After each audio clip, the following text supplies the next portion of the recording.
Let's come to the next lecture 5 of advanced analysis of algorithms. So, the topic under discussion is order of growth. In the previous slide, we have seen two algorithm comparisons. Algorithm with time complexities such as n and 100n are called linear time algorithms because their time complexities are linear in the input size n. Similarly, algorithms having time complexities of n square and 0.01 n square are called quadratic time algorithms because their time complexities are quadratic in input size n.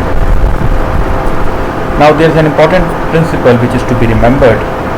Any linear time algorithm is eventually more efficient than any quadratic time algorithm. It means as the power of n grows, the efficiency of the algorithm drops. In other words, we can say that as less the power of n, so more efficient will be the algorithm. So we see another example. Functions such as 5n square and 5n square plus 100, they are called pure quadratic functions because they do not contain any linear term. Linear term means n power 1. तो चूँकि इसमें कोई n की power 1 नहीं है, इसका मतलब है कि इनको हम प्योर क्वाड्रेटिक फंक्शन कहेंगे. लेकिन अगर हम प्योर फंक्शन की एग्जांपल लें 0.1n square plus n plus 100, so they are called complete quadratic function because they contain square as well, they contain power 1 as well. The set of all complexity functions can be classified with pure quadratic function called theta of n square, and if a function is a member of theta of n square, we say that the function is order of n square.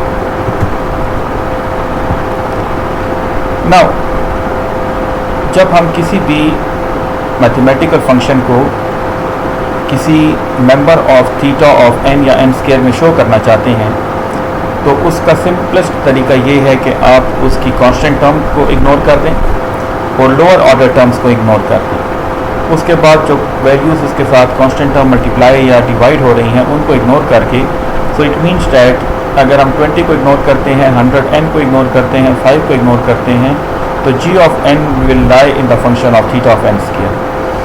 Similarly exchange sort की हमने जो complexity देखी, that was n into n minus 1 by 2. अगर हम इसको split कर लें, it becomes n square by 2 minus n by 2. So n by 2 को इग्नोर कर दें, 2 को इग्नोर कर दें, तो t of n will lie in complexity of theta of n square.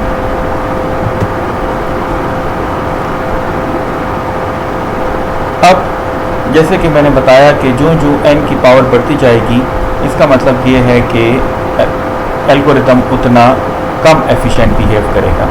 अब अगर हम इस तरकीब को देख लें, सो इसका मतलब ये है कि सबसे efficient algorithm log of n है, उससे कम efficient theta of n and so on like this. So as we are moving ahead the efficiency is decreasing. इसका मतलब ये है कि वो एल्गोरिथम जो कि थीटा ऑफ 2 पावर n की कम्प्लेक्सिटी रेंज में लाई करेंगे, वो सबसे इनएफिशिएंट होंगे. इसी को हमने एक्सप्रेस किया through these graph. So these graph indicate the lines how the order of growth is rising.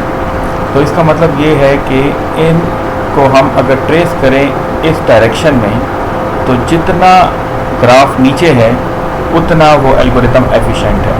तो log m is more efficient than n is more efficient than n log m and so on like this. आप अगर इस diagram को गौर से देखें, तो जिस point पर ये लाइंस इंटरसेक्ट करती हैं, उस पॉइंट के बाद इनका बिहेवियर चेंज होता है.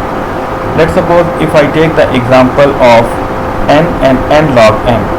अगर हम इनको पीछे ट्रेस बैक कर लें, तो इस पॉइंट से पहले इन एल्गोरिथम का बिहेवियर डिफरेंट है, यानी n log n अच्छा बिहेव कर रहा है और n बुरा बिहेव कर रहा है.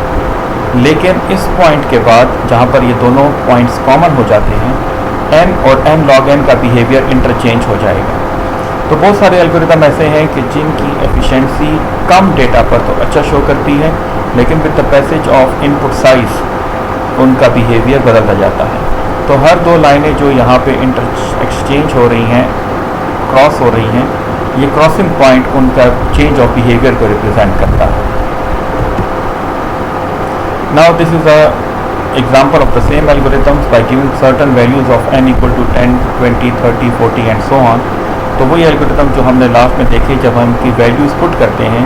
सो सी द बिहेवियर. सो जब ये 10 से 10 पावर 9 तक गया तो log n में 0.003 माइक्रोसेकेंड से चेंज आया 0.3 माइक्रोसेकेंड तक.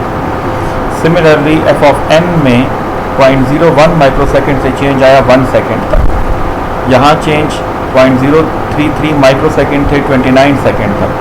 तो कोई मेजर चेंज नहीं है. लेकिन अगर हम n स्क्वायर को देखते हैं तो 0.1 माइक्रोसेकेंड से चेंज आया 31.7 ईयर्स तक, which is a drastic change. And similarly for the other two examples.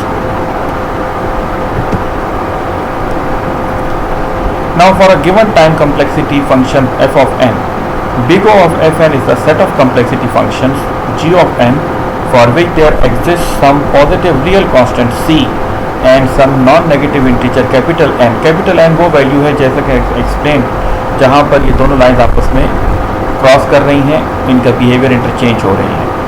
तो वो तमाम फंक्शन जो इस फार्मूले को ओबे करते होंगे g of n less than c multiply by f of n, we can see the behaviour from here as well.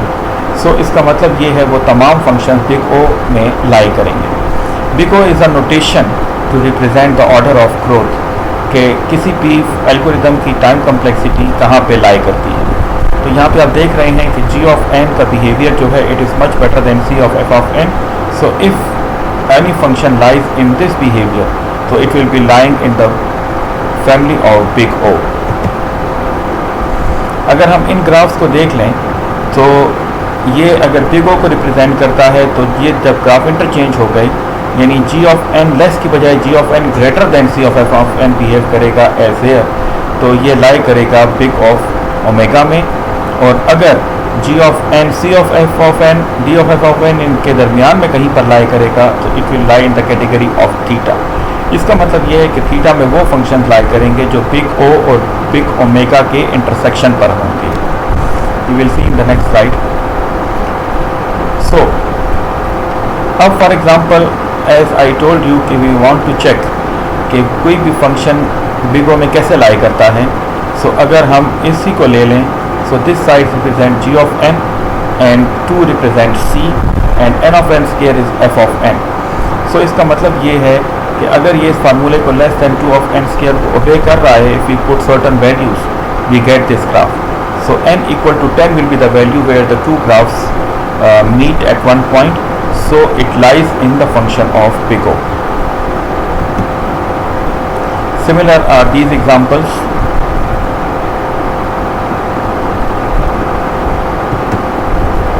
These examples are also of big of O, where we take different values of c, g and f and we check for certain values of small n कि वो big O में lie करते हैं कि नहीं करते.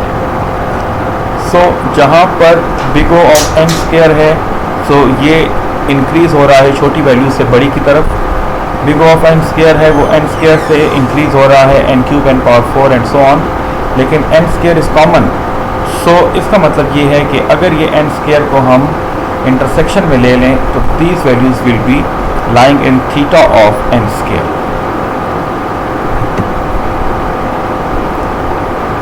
So this is the example of big omega कि g of n less नहीं है but it is greater than c multiplied by f of n. So these examples are of big omega of n.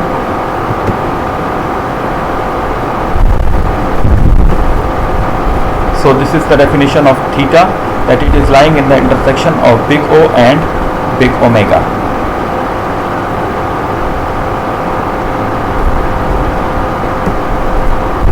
So this is an example of t of n which is lying between theta of n square intersection of omega and big O. Thank you very much.